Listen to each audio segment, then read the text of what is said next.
নারীকে আপনি মনে করছেন যে সে আপনার কাজে আপনার কাছে পাশে পাশে কথা বলার যোগ্য না। এটা সত্য না। এটা সত্য হলে পরে পৃথিবী কোনোভাবে এই পর্যায়ে আসতে পারতো না। পৃথিবীর দিকে তাকিয়ে দেখলে আপনি এরকম অনেক অনেক ইতিহাস পাবেন। আমাদের মুক্তিযুদ্ধ বলেন, আমাদের জুলাই বিপ্লব বলেন, আমাদের যে কোনো জায়গায় যখনই তাকাবেন তখন দেখবেন নারী কিভাবে ঢাল হয়ে দাঁড়িয়েছে।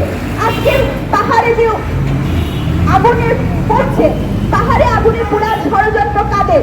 পাহাড়ের মানুষরা বাংলাদেশি না? আপনাদের মনে হয় না তারা বাংলাদেশের সীমান্তের বাংলাদেশের নাগরিক? বাংলাদেশের সকল অধিকার সেই পাহাড়ের মানুষগুলোর পাওয়ার অধিকার আছে। তাহলে সেই মানুষগুলোর পক্ষে আমরা কেন দাঁড়াতে পারবো না? কেন আমাদের এবং আপনাদের তাদের জীবনযাপনের ক্ষেত্রে এত পার্থক্য হবে?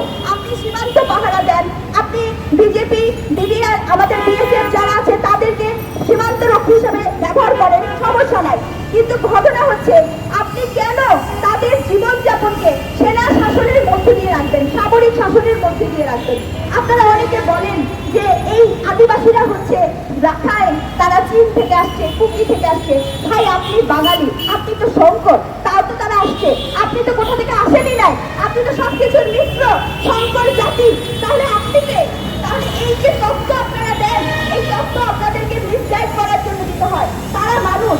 আপনি পৃথিবীর দিকে তাকিয়ে দেখেন, পৃথিবীর সকল আদিবাসী তাদের দেশের এক একটা সম্পত্তি, আমাদের তাদেরকে রক্ষা করতে হবে। তাদের সংস্কৃতি আমাদের জন্য ব্লেসিং, পাহাড় আমাদের জন্য ব্লেসিং, প্রকৃতি আমাদের জন্য আশীর্বাদ। এই আশীর্বাদকে আপনি যদি ক্ষুণ্ণ করেন তাহলে সেটি আপনার ঘরে আসবে। আচ্ছা, আপনাদের কথা মনে আছে আপনাকে কি বলেছিলেন?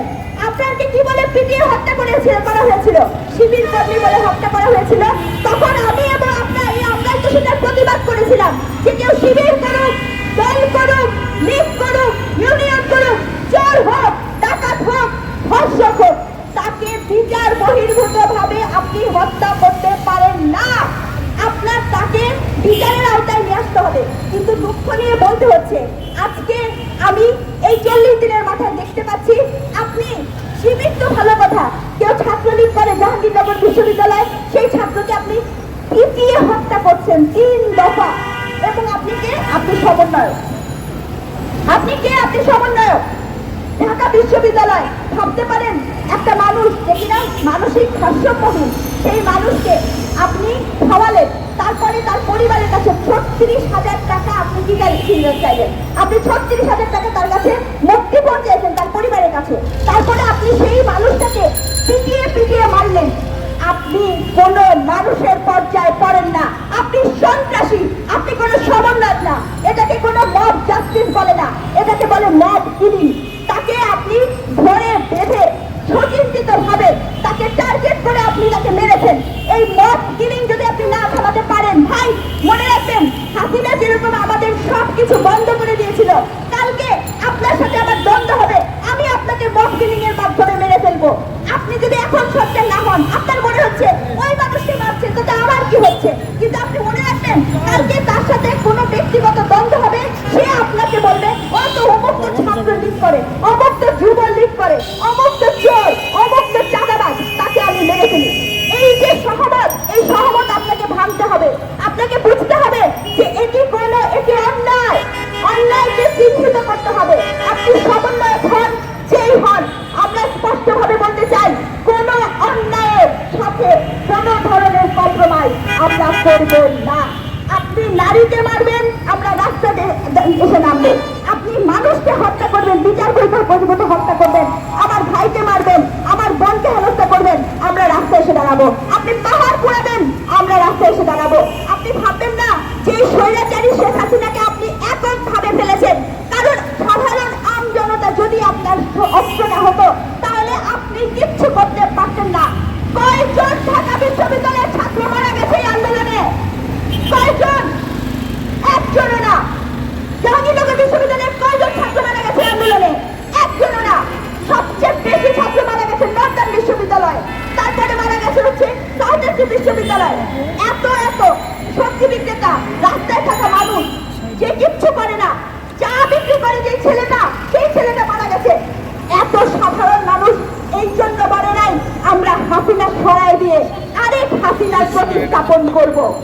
আমরা এই জন্য এখানে দাঁড়িয়েছি যে আপনাকে মানতে হবে এই জনগণ মানুষের কথা শুনতে হবে, আপনি নিরাপত্তা দিতে পারেন না। আমি বলতে চাই, রাষ্ট্র আর কতদিন পরে আপনি আবির্ভূত হবেন? আর কতদিন, 40 দিন পরেও কেন রাষ্ট্র আবির্ভূত হয় না? এই রাষ্ট্রকে আমরা কেন মন্দির পাহারা দিবে ছাত্ররা? আপনার জীবন পাহারা দিবে ছাত্ররা না রাষ্ট্র? উত্তর দেন। আপনার জীবন কি ছাত্ররা পাহারা দিবে না রাষ্ট্র পাহারা দিবে? পাহাড়ে কেন এরকম অবস্থা হবে? কেন কেঁদে পল্লী বলেন, কেন হিজড়া বলেন, কেন যৌনপল্লী বলেন, কেন তাদের এখানে এত বেশি আমাদের আক্রোশ হবে? আপনার দেশের আইন কি যৌনপল্লীদেরকে উঠায় দেয়? আপনি জানেন না যে আপনার দেশের আইনে কোন সেক্স ওয়ার্কার যদি নিজেকে বলে যে আমি সেক্স ওয়ার্কার এবং তার যদি রেজিস্ট্রেশন থাকে তাহলে সে বৈধ। তাহলে সেই যৌনকর্মীকে আপনি আঘাত করলেন কোন সাহসে? কেন আঘাত করলেন? সে বলছে আমার কাছে কাগজ আছে, লাইসেন্স আছে। আরে বাংলাদেশের সমস্যা কি জানেন? বাংলাদেশে যখনই মহিলা নিয়ে কথা বলা হয়, যেই মুহূর্তে নারী নিয়ে কথা বলা হয়, তখন আপনি ধর্মের দোহাই দেন। আচ্ছা, আমাকে একটা প্রশ্ন উত্তর দেন তো, এই যে ধর্মের দোহাই দিয়ে দিয়ে আমাদেরকে সম্পত্তির অধিকার দেন না, কিন্তু ধর্মের দোহাই দিয়ে তো মদ খাওয়া বন্ধ করেন না।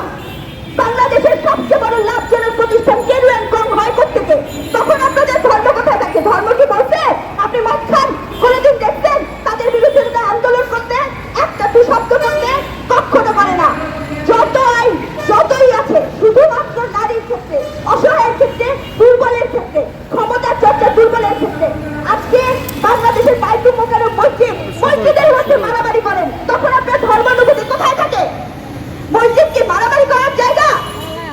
মসজিদের মধ্যে রক্তাক্ত করেন, তখন আপনার ধর্মানুভূতি কোথায় থাকে?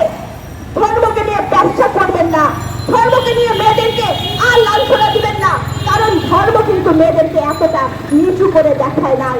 ধর্মের যতটুকু অধিকার আছে সেই অধিকারটুকু যদি ঠিক মতো দিতেন, আজকে বাংলাদেশ বিপরীত হতো, অন্যরকম হতো। আপনি তাও করেন নাই।